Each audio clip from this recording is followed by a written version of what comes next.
Ferrari confessa que está no limite. Red Bull faz comentário polêmico sobre Hamilton. Sainz vira embaixador da Fórmula 1 na apresentação do novo circuito de Madrid. Vamos dar uma volta on-board nele. Albon faz alerta para suas rivais. Após falas polêmicas de Norris ontem, McLaren faz comentário a respeito. E como Tsunoda se adaptou ao carro da Red Bull? Bem-vindo ao canal Treta F1, onde todo dia, no final do dia, tem as principais e mais relevantes notícias do mundo da Fórmula 1 para você. Hoje é sexta-feira, dia 25, fim de semana sem Fórmula 1, portanto, notícias mais suaves pra gente. Ainda assim, estou devendo para vocês a análise técnica da corrida do Bortoleto e do lance do Max Verstappen com o Piastri da corrida anterior. Estou editando, vou lançar já na semana que vem, beleza? Deixa o like nesse vídeo, inscreva-se no canal e compartilha para os amigos. Vamos lá!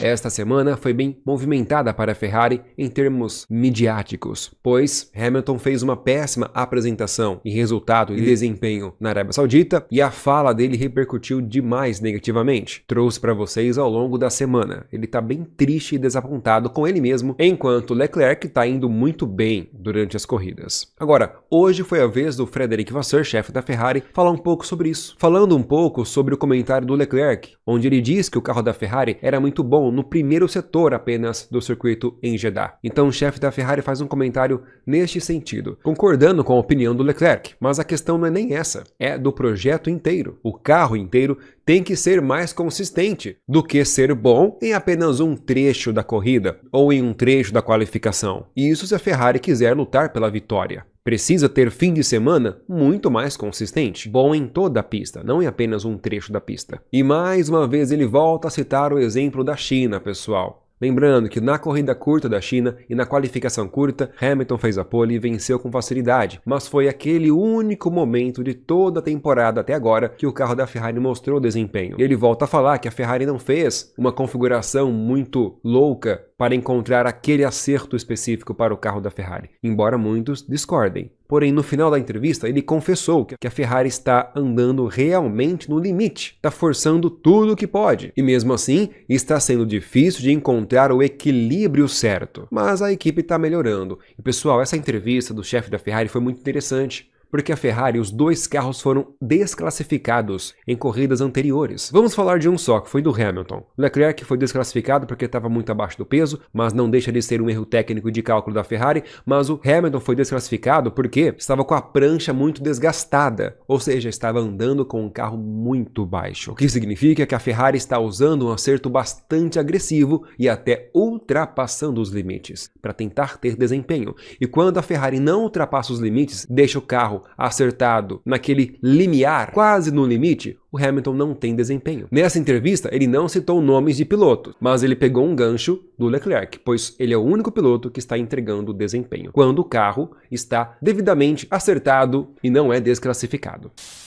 No vácuo dessa entrevista do chefe da Ferrari vem o consultor de pilotos da Red Bull. Ele fez um comentário que foi muito legal, que também foi um comentário de vários de vocês nos episódios anteriores sobre o Hamilton. Muitos comentam que o problema do Hamilton não é o carro da Mercedes ou o carro da Ferrari, e sim é o regulamento, o efeito solo. O estilo do Hamilton não está adaptado e não se adaptou a carros cujo maior downforce vem do assoalho e não das asas. E o consultor de pilotos da Red Bull, um cara extremamente experiente, que revelou pilotos campeões durante a carreira dele, que é o Helmut Marko, fez um comentário até um pouco ofensivo aí para o Hamilton, dizendo que Hamilton está desesperado e só esperando chegar 2026, que é quando vai mudar o regulamento e aí todo mundo vai ter um carro novo. Bom, e se nós considerarmos as últimas entrevistas do Hamilton, ele já falou que esse ano para ele vai ser difícil após um começo trágico pela Ferrari. Ou seja, nem ele está confiando nele mais. Mas vamos continuar aqui com a entrevista do consultor de pilotos da Red Bull. Ele começou dizendo que não pode culpar o carro. Não é o carro que é ruim, porque o Leclerc entrega bom resultado. Terminou em terceiro, fez uma excelente corrida, com um excelente ritmo de corrida, o qual eu já analisei isso para vocês no vídeo resumo. Então o problema talvez seja o que está dentro do cockpit. Olha só as palavras do consultor, hein? E ele continua. Palavras fortes. Ele falou que o Hamilton precisaria de um transplante de cérebro para se adaptar ao carro da Ferrari. Hamilton parece desesperado. Acredita que apenas está esperando o carro de 2026 e torcendo para a Ferrari, assim acertar o projeto e entregar um carro muito bom para ele, que ele consiga controlar melhor. Porém, em uma outra entrevista de outro momento, o Hamilton disse que ele por enquanto não está pensando muito sobre o carro do ano que vem, mas ele está torcendo que venha com menos efeito solo, que é justamente a especificação técnica de desempenho downforce dos carros deste regulamento, e está torcendo para que as coisas mudem um pouco. Ou seja, essa afirmação do Hamilton só endossa de fato as palavras do conselheiro de pilotos da Red Bull e também o que muitos de vocês falam nos comentários. A dificuldade do Hamilton é o regulamento e não os carros. Concorda com isso, pessoal? Comenta aí. Atenção, pessoal! Carlos Sainz vira embaixador da Fórmula 1. Essa notícia por si só é um tanto quanto irrelevante. Porém, o que aconteceu lá é interessante para nós no futuro próximo, pois Carlos Sainz foi representar a Fórmula 1 na apresentação oficial do circuito de Madrid, que vai ter 5,5 km. E olha, traços muito interessantes e inovadores, viu? E vai ser entregue, vai ser inaugurado já ano que vem. Eu vou mostrar agora uma volta on-board desse circuito, depois eu vou trazer a entrevista e opinião do Carlos Sainz sobre ele, tá? Nada melhor do que termos a opinião de um piloto muito experiente. Então vamos lá, vamos analisar junto aqui para ver o que vocês acham, quero ver a reação de vocês, tá?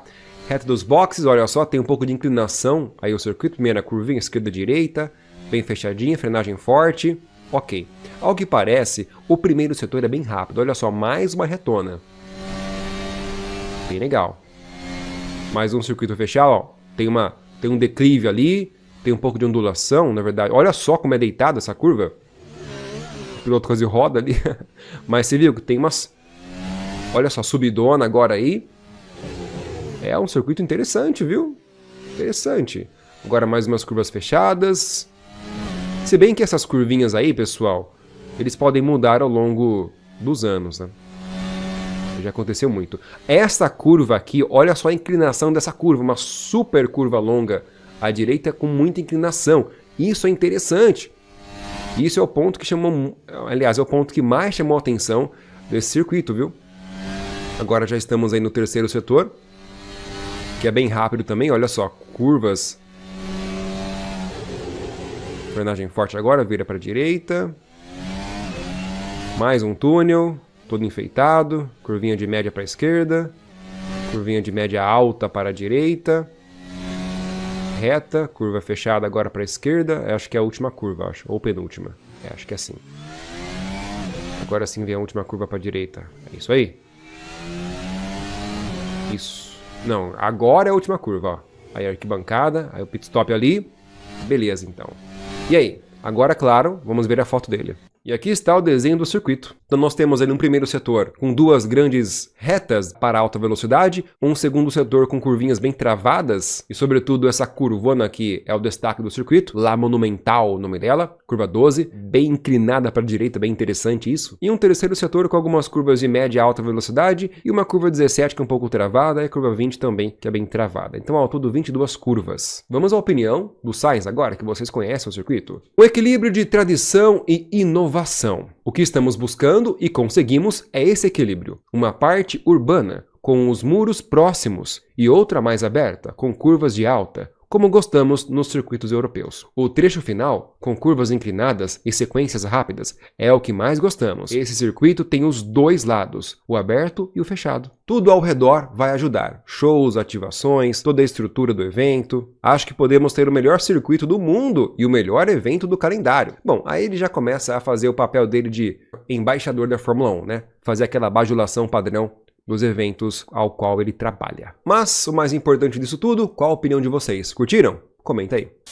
Enquanto Sainz, que é um dos pilotos da Williams, está fazendo jabá, Albon manda alerta e está preocupado com a sua equipe. Pessoal, o Albon é o atual 8º colocado do campeonato, muito boa colocação. Só em apenas uma etapa que ele não conseguiu pontuar, o restante ele pontuou, inclusive com uma 5ª colocação e 7ª colocação. Ele está indo muito bem. É um resultado impressionante para a Williams. Ela é a 5ª colocada na classificação geral, com 25 pontos, na frente da Haas, que está com 20 pontos. A Haas também começou muito bem. E o Albon dá uma entrevista muito legal sobre isso. Vamos entender. Ele comenta que não dá para saber ainda qual é a prioridade das equipes rivais. Se eles estão priorizando ainda um pouco o carro deste ano ou se realmente o pessoal já desistiu do carro deste ano, está totalmente focado no carro do ano que vem, 2026. Essa prática é uma prática muito normal de acontecer no último ano do regulamento. A exemplo disso, temos a Aston Martin. Já trouxe para vocês a informação sobre a Aston Martin nos vídeos anteriores. Já estão antenados, né? Pois bem, ele comenta que a Williams está fazendo um pouco dos dois. Segundo ele, muitas equipes ainda não trouxeram atualizações neste ano, então a Williams está se aproveitando disso. A Williams começou com um carro muito bom neste ano e simplesmente está se aproveitando disso. Até as primeiras etapas, primeira, segunda, quarta ou quinta no máximo, quando uma equipe começa com um carro muito bom, ela consegue capitalizar nas primeiras corridas, mas depois que as outras equipes começam a atualizar, aí fica mais difícil.